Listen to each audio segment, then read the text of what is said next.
അള്ളാഹുവിൻ്റെ തീരുമാനങ്ങളല്ലാതെ ഒന്നും നമ്മുടെ ജീവിതത്തിൽ സംഭവിക്കുന്നില്ല. യാദൃച്ഛികമായി സംഭവിച്ചു എന്ന് നമ്മൾ ചില കാര്യങ്ങളെക്കുറിച്ച് പറയാറുണ്ട്. നമുക്കാണ് അത് യാദൃച്ഛികം. അള്ളാഹുവിനെ സംബന്ധിച്ചിടത്തോളം അത് യാദൃച്ഛികമല്ല. അള്ളാഹുവിൻ്റെ ഇച്ഛയോടുകൂടിയല്ലാതെ ജീവിതത്തിലൊന്നും സംഭവിക്കുന്നില്ല. അതേസമയം ഒരു സത്യവിശ്വാസിയുടെ കാര്യത്തിൽ, ഒരു ഭക്തൻ്റെ കാര്യത്തിൽ നല്ലതല്ലാതെ ഒന്നും അള്ളാഹു സംഭവിപ്പിക്കുകയില്ല. ഒരുപക്ഷെ നമ്മുടെ ഒറ്റ നോട്ടത്തിൽ അത് നല്ലതാകണമെന്നില്ല, നമുക്ക് ആ നിമിഷത്തിൽ നല്ലതാകണമെന്നില്ല.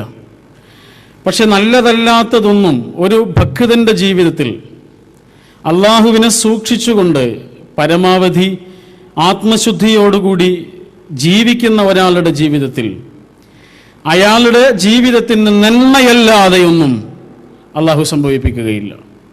ഇത് അള്ളാഹുവിൻ്റെ വാഗ്ദാനമാണ്. അള്ളാഹുവിൻ്റെ വാഗ്ദാനമാണത്. എന്താണ് അങ്ങനെ ഒരു മനസ്സ് നമ്മുടെയൊക്കെ ഉള്ളിൽ പാകപ്പെടുന്നതിനുള്ള മാർഗം എന്താണ്? ഒന്നാമതായി നമ്മുടെ ഈമാനിനെ നമ്മൾ പുനഃപരിശോധിക്കുക എന്നുള്ളതാണ്. എന്താണ് യഥാർത്ഥത്തിൽ ഈമാൻ? നമ്മൾ വിശ്വാസം എന്ന് പറയും. അത് വിശ്വാസമാണോ? നമ്മുടെ ഭാഷയിൽ അങ്ങനെ പറയുന്നു, അതല്ലാതെ മറ്റു വാക്കുകളില്ലാത്തത് കൊണ്ട് നമ്മളും അത് ഉപയോഗിക്കുന്നു. പക്ഷെ ഈമാൻ എന്ന് പറഞ്ഞാൽ വിശ്വാസമാണോ? നിങ്ങൾ ആലോചിച്ച് നോക്ക്. ഇപ്പോൾ ഇവിടെ ഒരാൾ നിന്ന് സംസാരിക്കുന്നുണ്ട് എന്നുള്ളത് വിശ്വാസമാണോ? ഉറപ്പല്ലേ? നമ്മളൊക്കെ ഇവിടെ ഇരിക്കുന്നുണ്ട് എന്നുള്ളത് വിശ്വാസമാണോ? ഉറപ്പല്ലേ? അത് നമ്മൾക്ക് ശ്വാസമുണ്ട് എന്നുള്ളത് വിശ്വാസമല്ലേ? വിശ്വാസമാണോ? അല്ല, ഉറപ്പാണ്. നമ്മൾ ഈ കാണുന്ന കാഴ്ചകളൊക്കെ വിശ്വാസമാണോ? ഉറപ്പാണോ? ഉറപ്പാണ്. അങ്ങനെയാണെങ്കിൽ നമ്മുടെ കൂടെ ഒരു അല്ലാഹു ഉണ്ട് എന്നുള്ളത് വിശ്വാസമാണോ? ഉറപ്പാണോ? അത് ഉറപ്പാണ്, വിശ്വാസമല്ല. നെഞ്ചിൽ കല്ല് കയറ്റി വെച്ച് മരുഭൂമിയിലൂടെ ആഞ്ഞു വലിക്കപ്പെട്ടപ്പോഴും ഉയർത്താവുന്നത്ര ഉച്ചത്തിൽ അല്ലാഹു അഹദ് എന്ന് ആവർത്തിച്ചു പറഞ്ഞ പാവം ബിലാൽ ഇബ്നു റവാഹ് റളിയല്ലാഹു അൻഹുവിൻ്റെ മനസ്സിലുണ്ടായിരുന്നത് വിശ്വാസമാണോ? ഉറപ്പാണോ? ഉറപ്പായിരുന്നു. മർമ്മസ്ഥാനങ്ങളിൽ മുഴുവനും കുന്തമുനകൾ കൊണ്ട് കുത്തി നോവിച്ചപ്പോഴും ലാ ഇലാഹ ഇല്ലല്ലയിൽ നിന്ന് പിന്മാറുകയില്ല എന്ന് ആവർത്തിച്ചു പറഞ്ഞ പാവം സുമയ്യ റളിയല്ലാഹു അൻഹയുടെ ഉള്ളിലുണ്ടായിരുന്നത് വിശ്വാസമാണോ? ഉറപ്പാണോ? ഉറപ്പായിരുന്നു, ഒരു സംശയവുമില്ല. ശരീരഭാഗങ്ങളിലെല്ലാം ആണി തറക്കപ്പെട്ട് കുരിശിൽ ചോരയിൽ കുളിച്ചു കിടക്കുമ്പോഴും പരിഹസിച്ച് ചിരിക്കുന്ന ശത്രുക്കളുടെ മുഖത്ത് നോക്കിയിട്ട് ലസ്തു ഉബാലി ഹൈന ഉഖ്തല മുസ്ലിമൻ അലാ അയ്യി ജംബിൻ കാന ലില്ലാഹി മസ്റഇ എന്ന് പാട്ടുപാടിയ പാവം ഖുബൈബ് ബിൻ ഖബ്ബാബ് ബിൻ അറദ് റളിയല്ലാഹു അൻഹുവിൻ്റെ മനസ്സിലുണ്ടായിരുന്നത് വിശ്വാസമാണോ? ഉറപ്പാണോ? ആ ഉറപ്പ് തന്നെയാണ് എൻ്റെ ഉള്ളിലുള്ളത് എന്ന് എൻ്റെ ഹൃദയത്തിൽ കൈവച്ചുകൊണ്ട് എനിക്ക് പറയാൻ കഴിയുന്നുണ്ടോ? നിങ്ങൾക്ക് പറയാൻ കഴിയുന്നുണ്ടോ? ഉണ്ടെങ്കിൽ നമ്മൾ അനുഭവിക്കുന്ന അസാധാരണമായ ഒരു മനഃശാന്തിയുണ്ട്. ജീവിതത്തിൽ എന്ത് സംഭവിച്ചാലും പിടിച്ചു നിൽക്കാൻ കഴിയുന്ന ഒരു ഊർജപ്രസാരണമുണ്ട് ഉള്ളിൽ നിന്ന്. നമ്മൾ അനുഭവിക്കുന്നത്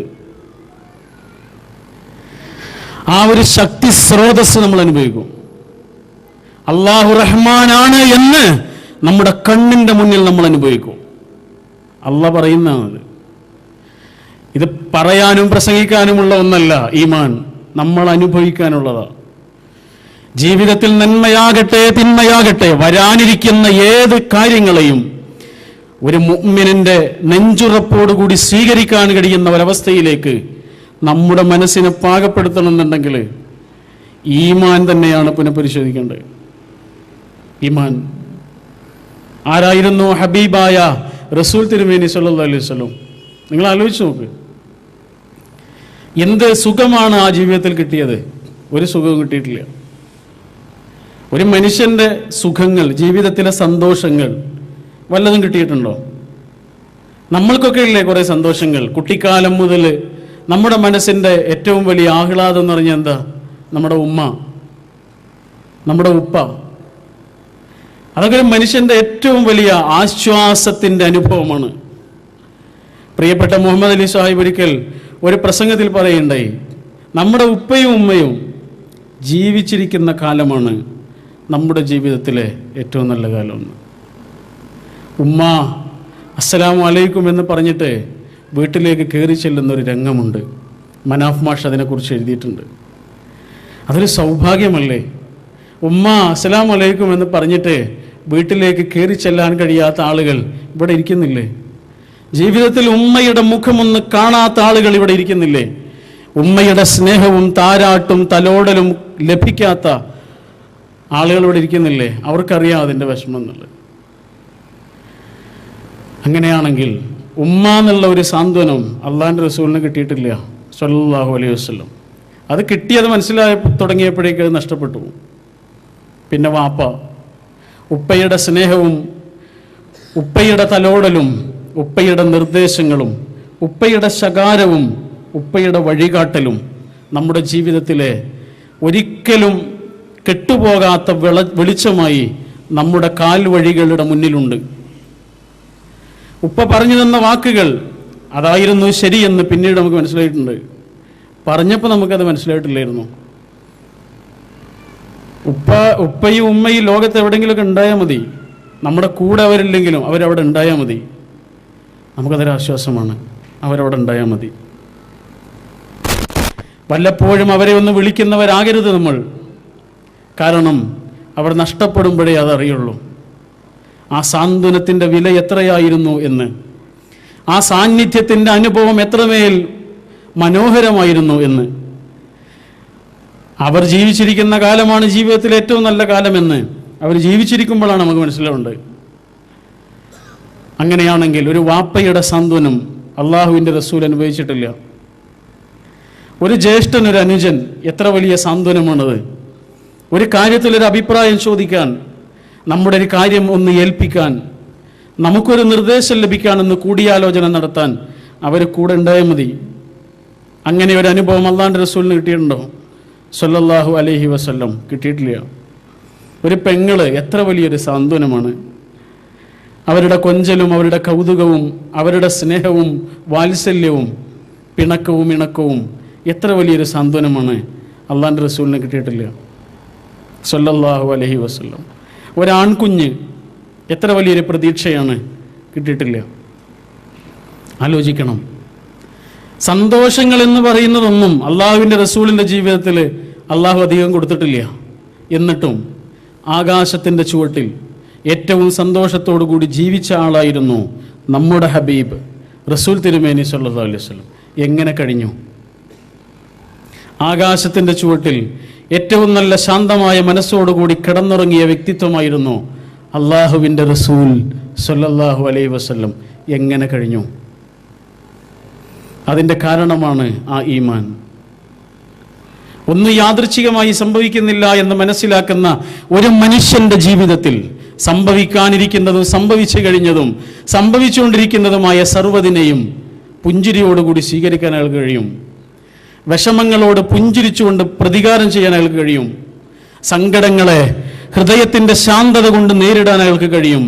അങ്ങനെ ഒരു ജീവിതമായിരുന്നു നമ്മുടെ ഹബീബിൻ്റെ ജീവിതം. മഖാമു ഇബ്രാഹിമിൻ്റെ അരികിൽ വെച്ചിട്ട് നിസ്കരിക്കുമ്പോഴെല്ലാം അള്ളാഹുവിൻ്റെ റസൂൽ പ്രാർത്ഥിക്കാറുണ്ടായിരുന്നൊരു പ്രാർത്ഥനയുണ്ട്. ആ പ്രാർത്ഥനയിലെല്ലാം ഉണ്ട്. റസൂൽ തിരുമേനിയുടെ ജീവിത വീക്ഷണം ആ പ്രാർത്ഥനയിൽ ഉള്ളടങ്ങിയിട്ടുണ്ട്. ആ പ്രാർത്ഥന ഇങ്ങനെയാണ്. ഇത്തരമൊരു സാഹചര്യത്തിൽ, ഗൾഫ് ജീവിതത്തിലെ വളരെ നിർണായകമായൊരു ഘട്ടത്തിൽ നമ്മുടെ മനസ്സിൽ ഈ പ്രാർത്ഥന പിന്നെ കൊടുത്താൽ പോരെ? പിന്നെ കൊടുത്താൽ മതിയത്. ഇങ്ങനെ ഒരു പ്രാർത്ഥനയ്ക്ക് വളരെ പ്രസക്തിയുണ്ട്. നിങ്ങൾ ഈ പ്രാർത്ഥന ഒന്നുകിൽ മനഃപ്പാഠമാക്കണം, അല്ലെങ്കിൽ നിങ്ങളുടെ മൊബൈൽ ഫോണിലെങ്കിലും നിങ്ങളത് റെക്കോർഡ് ചെയ്യണം. കാരണം ആ പ്രാർത്ഥന കൊണ്ട് നമ്മൾ അനുഭവിക്കുന്ന ഒരു സാന്ത്വനമുണ്ട്. അത് അനുഭവിക്കുന്ന ആളുകൾ പറയുന്നതാ. ജീവിതത്തിലൊരു വിഷമസന്ധിയിൽ ആ പ്രാർത്ഥന ഒന്ന് നാവ് ഉച്ചരിക്കുമ്പോൾ, ആ പ്രാർത്ഥനയൊന്ന് ഓർത്തെടുക്കുമ്പോൾ മനസ്സനുഭവിക്കുന്ന ഒരു പ്രശാന്തതയുണ്ട്. കാരണം ആ പ്രാർത്ഥനയുടെ ആശയങ്ങൾ അങ്ങനെയാണ്. ആ പ്രാർത്ഥന കേട്ടോളൂ. അല്ലാഹുമ്മ ഇന്നി അസ്അലുക ഈമാനൻ യുബാശിറു ഖൽബി വയഖീനൻ സ്വാദിഖൻ ഹത്താ അഅലമ അന്നഹു ലൻ യുസീബനി ഇല്ലാ മാ കതബത ലി വരിദൻ ബിമാ ഖസ്സമത ലി വരിദൻ ബിമാ ഖസ്സമത ലി. അല്ലാഹുമ്മ, അല്ലാഹുവേ, ഇന്നി അസ്അലുക, ഞാൻ നിന്നോട് യാചിക്കുന്നു, ഈമാനൻ, എനിക്ക് ഈമാൻ തരയണമേ എന്ന്. എങ്ങനെയുള്ള ഈമാൻ? ആ ഈമാനിന് 3 ഗുണങ്ങൾ പറയുകയാണ് റസൂലുള്ള. 3 ഗുണങ്ങൾ. ഈ 3 ഗുണങ്ങൾ ഉണ്ടാകുമ്പോഴേ അത് യഥാർത്ഥത്തിലുള്ള ഈമാൻ ആകുന്നുള്ളൂ. ഒന്നാമത്തെ വിശേഷണം യുബാശിറു ഖൽബി, യുബാശിറു ഖൽബി, എൻ്റെ ഖൽബിൻ്റെ ഉള്ളറകളിലേക്ക് ആഴ്ന്ന് ഇറങ്ങിയ ഈമാൻ, എൻ്റെ ഖൽബിൻ്റെ ഉള്ളറകളിലേക്ക് പറ്റിച്ചേർന്ന് കിടക്കുന്ന വേരുകളോടുകൂടിയ ഈമാൻ. ഒരു കാറ്റ് വരുമ്പോഴേക്കൊരു മരം പുഴങ്ങി വീഴാതിരിക്കാനുള്ള കാരണം എന്താ? ഒരുപാട് ഇലകൾ ഉണ്ടായതുകൊണ്ടല്ല, ഒരുപാട് ചില്ലകൾ ഉണ്ടായതുകൊണ്ടല്ലല്ലോ, ഒരുപാട് വേരുകൾ ഉണ്ടായതുകൊണ്ടാണ്. എങ്കിൽ അങ്ങനെയുള്ള വേരുകൾ, എൻ്റെ ഹൃദയത്തിൻ്റെ ഉള്ളറകളിലേക്ക് ആഴ്ന്നിറങ്ങിയ വേരുകളോടുകൂടിയ ഈമാൻ തരയണമേന്ന്. രണ്ടാമത്തെ വിശേഷണം വയഖീനൻ, അത് ദൃഢമാകണം. നിന്റെ പരീക്ഷണങ്ങളിൽ പതറാത്തതാകണം ആ ഈമാൻ. നീ എനിക്ക് തരുന്ന വിഷമങ്ങളിലും പതറാത്തതായിരിക്കണം ആ ഈമാൻ. നീ എനിക്ക് തരുന്ന സന്തോഷങ്ങളിലും പതറാത്തതായിരിക്കണം ആ ഈമാൻ. അതാണ് യഖീൻ. മൂന്നാമത്തേത് സ്വാദിഖൻ ആണ്. സത്യസന്ധമാണോ? ഒറ്റക്കാകുമ്പോഴത് വേണം, കൂട്ടത്തിലാകുമ്പോഴത് വേണം. എൻ്റെ സ്വകാര്യതകളെപ്പോലെ ശുദ്ധീകരിക്കുന്ന തരത്തിലുള്ളതാകണം ആ ഈമാൻ. ലോകത്തൊരു മനുഷ്യനും അത് കാണുന്നില്ലെങ്കിലും, ലോകത്തിലൊരു മനുഷ്യനും തിരുത്താനോ അംഗീകരിക്കാനോ അഭിനന്ദിക്കാനോ ഇല്ലാതിരിക്കുമ്പോഴും എൻ്റെ ഈമാൻ എന്നെ സ്വാധീനിക്കണം. അതാണ് സ്വാദിഖ്. എപ്പോഴും ഒരു ചോയ്സിൻ്റെ മുമ്പിലാണ് നമ്മുടെ ജീവിതം. എപ്പോഴും നമ്മുടെ മുമ്പിൽ നമ്മുടെ കമ്പ്യൂട്ടർ ഉണ്ട്, അതിൻ്റെ മുന്നിൽ കീബോർഡുണ്ട്, നമ്മുടെ കയ്യിൽ മൗസുണ്ട്, ആ കമ്പ്യൂട്ടറിൽ ഇൻ്റർനെറ്റ് കണക്ഷനുണ്ട്. ആ മൗസ് ഉപയോഗിച്ച് ആ കീബോർഡ് ബട്ടൺ അമർത്തിയിട്ട് ആ ഇൻ്റർനെറ്റ് സംവിധാനം ഉപയോഗിച്ചിട്ട് അള്ളാഹുവിന് ഇഷ്ടമല്ലാത്ത പലതിലേക്കും വേണമെങ്കിൽ നമ്മുടെ കണ്ണുകൊണ്ട് പാപം ചെയ്യാം. എന്നാൽ അതേ മൗസ് ഉപയോഗിച്ച്, അതേ കീബോർഡ് ഉപയോഗിച്ച്, അതേ ഇൻ്റർനെറ്റ് സംവിധാനം ഉപയോഗിച്ചിട്ട് അള്ളാഹുവിൻ്റെ റഹ്മത്തും അള്ളാഹുവിൻ്റെ അനുഗ്രഹങ്ങളും അള്ളാഹുവിൻ്റെ പ്രീതിയും ഇഷ്ടവും നമ്മുടെ മേൽ കോരിച്ചൊരിയുന്ന വിധത്തിലുള്ള പ്രവർത്തനങ്ങളും ചെയ്യാം. ഇതൊരു ചോയ്സാണ്. ഈ ചോയ്സ് ഇല്ലാത്ത ഒരു രംഗവും നമ്മുടെ ജീവിതത്തിലില്ല. അള്ളാഹുവിൻ്റെ പ്രീതി സമ്പാദിക്കാനോ അള്ളാഹുവിൻ്റെ അപ്രീതി സമ്പാദിക്കാനും പറ്റുന്ന തരത്തിലുള്ള ചോയ്സുകളുടെ നടുവിലാണ് നമ്മുടെ ജീവിതം. അവിടെ ഈമാൻ സ്വാധീനിക്കണമെന്നുണ്ടെങ്കിൽ ആ ഈമാൻ സത്യസന്ധമാകണം. ഇനി റസൂൽ എന്ന് പറയുന്നത് ഈ ഈമാന് കൊണ്ട് ഉണ്ടാകേണ്ട 2 ഗുണങ്ങളാണ്. അതാണ് ഇന്ന് നമുക്ക് ആവശ്യം. അതിനു വേണ്ടിയാണ് ആ പ്രാർത്ഥന നമ്മൾ പഠിപ്പിക്കുന്നത്, അല്ലെങ്കിൽ നമ്മൾ പഠിക്കുന്നത്. റസൂൽ പറയാ ഹത്താ ഉലമ, ഇങ്ങനെയൊരു ഈമാൻ എനിക്ക് ആവശ്യമുള്ളതിൻ്റെ കാരണം ഹത്താ ഉലമ, എനിക്ക് മനസ്സിലാകണം. ലൻ യുസീബനി ഇല്ലാ മാ കതബത ലി, പടച്ചവനെ, എൻ്റെ ജീവിതത്തിൽ എന്ത് സംഭവിച്ചാലും അത് നിന്റെ തീരുമാനമാണെന്ന് എനിക്ക് മനസ്സിലാവണം. എൻ്റെ ജീവിതത്തിൽ എന്ത് സംഭവിച്ചാൽ, ഇഷ്ടമുള്ളതാകട്ടെ ഇഷ്ടമില്ലാത്തതാകട്ടെ, എന്നെ സങ്കടപ്പെടുത്തുന്നതാകട്ടെ സന്തോഷിപ്പിക്കുന്നതാകട്ടെ, അള്ളാഹുവേ, അത് നിന്റെ തീരുമാനമാണ് എന്ന് എനിക്ക് മനസ്സിലാവണം.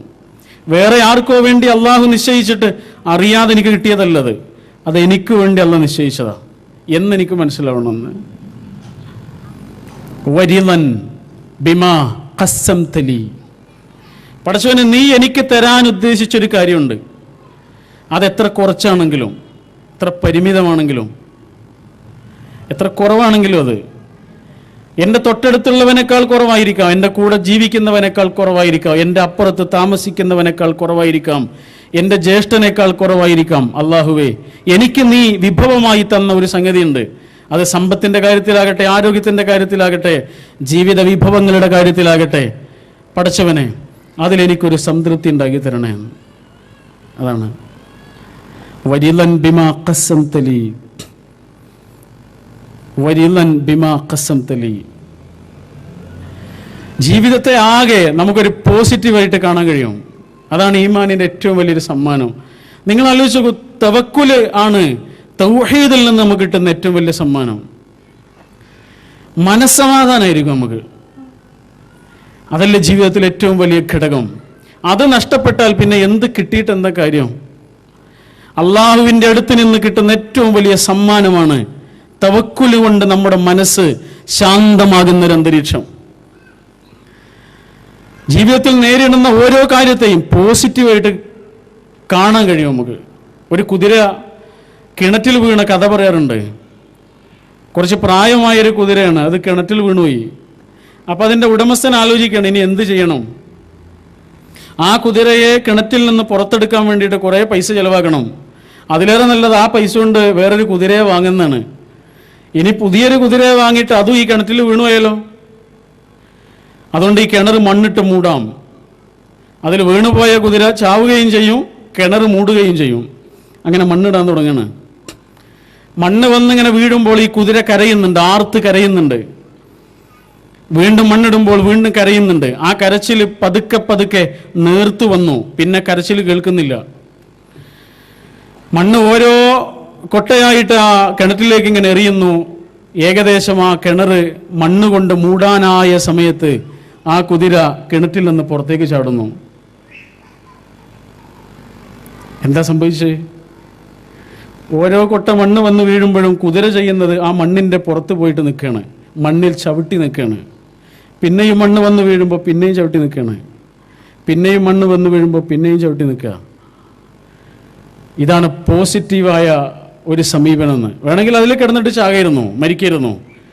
അതൊരു തീരുമാനമാണ്. ഇത് വേറൊരു തീരുമാനമാണ്. നമ്മളെങ്ങനെയാണ് നമ്മുടെ ജീവിതത്തിലെ കാഴ്ചകളെ ഏതു വിധത്തിലാണ് സമീപിക്കുന്നത് നമ്മൾ ആലോചിച്ചാൽ മതി. സങ്കടങ്ങളാണ് ജീവിതത്തിലെ അനുഭവങ്ങൾ, സന്തോഷങ്ങളൊരു അനുഭവം എന്നല്ല. ഇവിടെ കൂടിയിരിക്കുന്ന ഓരോ ആളുകളോട് ഇപ്പോൾ നമ്മൾ ചോദിക്കുകയാണ്, ആരെങ്കിലും ചോദിക്കുകയാണ്, നിങ്ങളുടെ ജീവിതത്തിൽ അനുഭവിച്ച ഏറ്റവും വലിയ സന്തോഷം ഏതാണ് എന്ന് ചോദിച്ചാൽ നമുക്ക് പറയാൻ കുറച്ച് പ്രയാസമായിരിക്കും. ആലോചിച്ചിങ്ങനെ എത്തൂല അത്. കാരണം സന്തോഷങ്ങളൊക്കെ കുറച്ച് നേരത്തേക്കുള്ളതായിരുന്നു. എന്നാൽ ജീവിതത്തിന് അനുഭവിച്ച ഏറ്റവും വലിയ പ്രതിസന്ധി ഏതാണ് എന്ന് ചോദിക്കുമ്പോൾ പെട്ടെന്ന് പറയാൻ കഴിയും നമുക്ക്. കാരണം എന്താ? ജീവിതത്തിൽ അനുഭവിച്ച സങ്കടങ്ങളാണ് നമ്മളാക്കിയത്. സന്തോഷങ്ങളൊരു അനുഭവമൊന്നുമല്ല, സങ്കടമാണ് ഏറ്റവും വലിയ അനുഭവമെന്ന് സങ്കടപ്പെട്ടവർക്കൊക്കെ അറിയാം. അതാണ്, സങ്കടപ്പെടാത്തവർക്ക് അറിയില്ല. സങ്കടപ്പെടാത്തവർക്ക് ചെറിയ സങ്കടങ്ങളിൽ പോലും മനസ്സ് തകരും. എന്നാൽ സങ്കടപ്പെട്ട് വളർന്നവർക്ക് വിഷമങ്ങൾ അനുഭവിച്ച് ജീവിത സാഹചര്യങ്ങളോട് മല്ലിട്ട് വളർന്നു വന്നവർക്ക് അതിലേറെ വലുതിനെയും നേരിടാൻ കഴിയും. അബൂതാലിബിൻ്റെ ഉടമസ്ഥതയിലുള്ള ഒരു കുന്നിൻ്റെ ചെരുവിൽ അള്ളാഹുവിൻ്റെ റസൂലും സല്ലല്ലാഹു അലൈഹി വസല്ലം അവിടുത്തെ സ്വഹാബികളും 2 വർഷമാണ് ജീവിച്ചത്. കേട്ടിട്ടില്ലേ? 2 വർഷമാണ് ജീവിച്ചത്. ഒരു മുന്നൊരുക്കവും ഇല്ലാതെയാണ് അവരവിടെ അങ്ങോട്ട് പോയത്. ഒരു നേരത്തെ അന്നം പോലും അവർ കയ്യിൽ കരുതിയിട്ടില്ല. വിശപ്പ് കൊണ്ട്, ദാഹം കൊണ്ട്, ക്ഷീണം കൊണ്ട് ചുണ്ട് പറ്റി വരണ്ടവർ, കവിളൊട്ടിയവർ, ശരീരം ശോഷിച്ചവർ. അവർ പറയുന്നുണ്ട്, കയ്യിലുള്ള ചാട്ടവാർ വെള്ളത്തിൽ മുക്കിയിട്ട് ഞങ്ങൾ കടിച്ചു നോക്കി, അതൊന്ന് തിന്നാൻ കഴിയുമോ എന്നറിയാൻ വിശപ്പ് കൊണ്ട്. എന്തിനാണ് അങ്ങനെ ഒരു സാഹചര്യം അല്ലാഹു കൊടുത്തത്? തീയിൽ കുരുക്കുകയായിരുന്നു അവരിന് വെയിലത്ത് വാടൂല. അതിലേറെ വലിയ പ്രതിസന്ധികളുടെ പെരുമഴ വന്നു വീണപ്പോഴും അതിൽ തകരാത്ത കരുത്തുള്ളവരാക്കി അവരെ മാറ്റിയത് അബൂ താലിബിന്റെ ആ കുന്നിൻ ചെരുവിൽ അവരനുഭവിച്ച ആദ്യകാല പീഡനങ്ങളായിരുന്നു. മനസ്സ് പാകപ്പെടുകയായിരുന്നു. അതിനാണ് അള്ളാഹു കൊടുത്തത്. അള്ളാഹു ഒന്നും വെറുതെ തരൂലല്ലോ, അള്ളാഹുക്ക് ഉദ്ദേശ്യങ്ങളുണ്ട്. ഒരു സത്യവിശ്വാസിയുടെ കാര്യത്തിൽ, ഒരു ഭക്തനായ ആളുടെ കാര്യത്തിൽ അള്ളാഹു എന്താണോ വിധിക്കുന്നത് അത് നന്മയായിരിക്കും, നന്മ മാത്രമേ ആകൂ. അപ്പോൾ സങ്കടങ്ങളോട് നമ്മുടെ സമീപനങ്ങൾ അങ്ങനെ ആയിരിക്കണം. ഇന്നുള്ള സന്തോഷം ഒരുപക്ഷെ നാളെ ഉണ്ടാകണമെന്നില്ല. ഇന്നലെ ഉള്ള ദുഃഖം ഇന്നില്ലല്ലോ. ഇന്നുള്ള സന്തോഷം ഒരുപക്ഷെ നാളെ ഉണ്ടാകണമെന്നില്ല. എങ്ങനെയാണ് ജീവിതത്തിൽ നേരിടുന്ന പ്രതിസന്ധികളെങ്കിലും അതിനെ നെഞ്ചൂക്കോടുകൂടി നേരിടാൻ നമുക്ക് നമ്മുടെ ഈമാൻ തന്നെയാണ് കരുത്ത്. സങ്കടങ്ങൾ അനുഭവിച്ചവരെ വല്ലതൊക്കെ ആയിട്ടുള്ളൂ. നിങ്ങൾ കേട്ടില്ലേ, 1809 ജനിച്ച ഒരാളുണ്ട്. 1809 ജനിച്ച് കുറച്ച് വർഷങ്ങൾ കഴിഞ്ഞപ്പോഴേക്ക് 6-7 വയസ്സായപ്പോഴേക്ക് അമ്മ മരിച്ചുപോയി. ഭക്ഷണത്തിൽ വിഷാംശം അടങ്ങിയിട്ട് അത് കഴിച്ചതോടുകൂടി അമ്മ മരിച്ചുപോയി. അമ്മയില്ലാത്ത ജീവിതം. പിന്നെ ഒരു ജ്യേഷ്ഠനും ഒരു അനുജത്തിയാണുള്ളത്. അവരും 3-4 വർഷങ്ങളുടെ ഇടയിൽ മരിച്ചുപോയി. അച്ഛനൊരു ധൂർത്തനായിരുന്നു. അതുകൊണ്ട് അവരുടെ ഒരു ഉടമസ്ഥതയിലുള്ള ഫാം തൊലഞ്ഞുപോയി, നഷ്ടക്കച്ചവടമായി പോയി. അത് അച്ഛൻ്റെ അലസ ജീവിതം കൊണ്ട് സാമ്പത്തികമായ വലിയ ഞെരുക്കങ്ങളുണ്ടായി. അതു കാരണം അവർ ആ ജന്മനാട്ടിൽ നിന്ന് മറ്റൊരു സ്ഥലത്തേക്ക് മാറി താമസിച്ചു. കെൻഡഗി എന്നാണ് ആ സ്ഥലത്തിൻ്റെ പേര്. കെൻഡഗി ഫ്രൈഡ് ചിക്കൻ എന്ന് നമ്മൾ കേട്ടിട്ടുണ്ടാവും. ആ സ്ഥലത്തേക്ക് അവർ മാറി താമസിച്ചു. അങ്ങനെ അച്ഛൻ വേറൊരു കല്യാണം കഴിച്ചു. നാൻസി എന്നാണ് ആ സ്ത്രീയുടെ പേര്. ആ സ്ത്രീയാണ് ആദ്യമായി ഈ കുട്ടിയുടെ ജീവിതത്തിൽ പുസ്തകങ്ങൾ കാണിച്ചു കൊടുത്തത്. 5 പുസ്തകങ്ങളുമായിട്ടാണ് ആ സ്ത്രീ ഈ വീട്ടിലേക്ക് വന്നു കയറിയത്. പുസ്തകങ്ങൾ വായിക്കുന്ന നല്ല ഗുണമുണ്ടായതുകൊണ്ട് ആ സ്ത്രീയുടെ ജീവിത വീക്ഷണത്തിലും വലിയ മാറ്റങ്ങളുണ്ടായിരുന്നു. രണ്ടാനമ്മമാരുടെ ഒരുപാട് കഥകൾ നമ്മൾ കേട്ടിട്ടുണ്ട്. പക്ഷേ ഈ രണ്ടാനമ്മ വേറൊരമ്മയായിരുന്നു. ഈ കുട്ടിയെ വായിക്കാൻ പ്രേരിപ്പിച്ചു, അക്ഷരം പഠിക്കാൻ പ്രേരിപ്പിച്ചു. സ്കൂളിലേക്ക് പോകണം എന്നറിഞ്ഞപ്പോൾ അതിന് പറഞ്ഞയച്ചു. അച്ഛൻ പണം കൊടുക്കൂല എന്ന് പറഞ്ഞപ്പോൾ ഈ സ്ത്രീ ഒരാടിനെ വാങ്ങി അതിൻ്റെ പാല് കറന്ന് അത് വിറ്റിട്ട് കിട്ടിയ കാശ് കൊണ്ട് ഈ കുട്ടിയെ പഠിപ്പിച്ചു. പക്ഷേ പഠനം മുന്നോട്ട് കൊണ്ടുപോകാൻ കഴിഞ്ഞില്ല, സാമ്പത്തികമായ പ്രയാസങ്ങൾ കൊണ്ട്. അവൻ പഠനം 12-ാം വയസ്സിൽ അവസാനിപ്പിച്ചിട്ട് കച്ചവടത്തിന് ഇറങ്ങി. കച്ചവടം അത്യാവശ്യം നല്ല ഒരവസ്ഥയിലെത്തി. പിന്നെ അത് പൊളിഞ്ഞുപോയി. അവന് നല്ല സാമൂഹിക ബോധമുള്ള ഒരാളായിരുന്നു. പ്രസംഗിക്കാൻ വലിയ ആഗ്രഹമുള്ള ആളായിരുന്നു. ചെടികളുടെ മുന്നിൽ പോയിട്ട് അവൻ പ്രസംഗിക്കും. കസേരകൾ നിവർത്തിയിട്ടിട്ട് പ്രസംഗിക്കും, പ്രസംഗിക്കാനുള്ള ആഗ്രഹം കൊണ്ട്. സാമൂഹിക പ്രവർത്തകനായതുകൊണ്ട് അവനെ ആളുകളെല്ലാം കൂടി ഒരു തെരഞ്ഞെടുപ്പിൽ മത്സരിപ്പിച്ചു. അവൻ ജയിച്ചു. പിന്നെയും കച്ചവടത്തിലേക്ക് ചെന്നു, പൊളിഞ്ഞു. വീണ്ടും കച്ചവടം നടത്തി, അതും പൊളിഞ്ഞുപോയി. അവന് വല്ലാത്ത അസുഖങ്ങൾ വന്നു. ക്ഷയരോഗം പോലെ ശരീരത്തെ വിറപ്പിക്കുന്ന തരത്തിലുള്ള അസുഖം അവന് പിടികൂടി. ആ അസുഖത്തിൽ നിന്ന് അവൻ കരകയറി. പിന്നെയും ഒരു തെരഞ്ഞെടുപ്പിൽ മത്സരിച്ചു, പരാജയപ്പെട്ടു. വീണ്ടും തെരഞ്ഞെടുപ്പിൽ മത്സരിച്ചു, പരാജയപ്പെട്ടു. 1861 അമേരിക്കയിലെ പ്രസിഡന്റ് തെരഞ്ഞെടുപ്പിൽ അവൻ മത്സരിച്ചു. അവൻ വിജയിച്ചു. അമേരിക്കയുടെ ചരിത്രത്തിലെ ഇതിഹാസ വ്യക്തിത്വമായ എബ്രഹാം ലിങ്കന്റെ ചരിത്രമാണിത്. കെൻഡഗിയിൽ താമസിക്കുന്ന കാലത്ത് അടിമച്ചന്ത കണ്ടിരുന്നു ആ കുട്ടി. അടിമകൾ അനുഭവിക്കുന്ന പീഡനങ്ങൾ കണ്ട അവൻ അന്ന് തീരുമാനിച്ചു അടിമകളുടെ മോചനത്തിന് വേണ്ടി വല്ലതും ചെയ്യണമെന്ന്. അമേരിക്കൻ പ്രസിഡന്റായ ഉടനെ അദ്ദേഹം എടുത്ത തീരുമാനങ്ങളിൽ ഒന്ന് അടിമത്തം നിരോധിക്കുകയായിരുന്നു. 1865 മാർച്ച് 20 ഒരു നാടകം കണ്ടുകൊണ്ടിരിക്കുന്നതിനിടയിൽ നാടകത്തിലെ ഒരു നടൻ, ഇദ്ദേഹത്തിൻ്റെ എതിർപക്ഷത്തുള്ള ഒരു നടൻ അദ്ദേഹത്തെ വെടിവെച്ച് കൊല്ലുകയാണ് ഉണ്ടായത്. ആ ഇതിഹാസം അവിടെ അവസാനിപ്പിച്ചു. അദ്ദേഹത്തിൻ്റെ ഓരോ വാക്കുകളും നിങ്ങൾ ശ്രദ്ധിച്ചു നോക്കൂ. എബ്രഹാം ലിങ്കന്റെ വാക്കുകൾ ഓരോന്നും ഓരോ ആപ്തവാക്യങ്ങളാണ്. ജീവിതാനുഭവങ്ങളുടെ കരുത്തുള്ള ഒരു വ്യക്തിയുടെ വാക്കുകളാണത്. ആ വാക്കിന് മൂർച്ച കൂടും. ആ വാക്കിന് ജീവിതാനുഭവങ്ങളുടെ തിളക്കം ഉണ്ടാവും.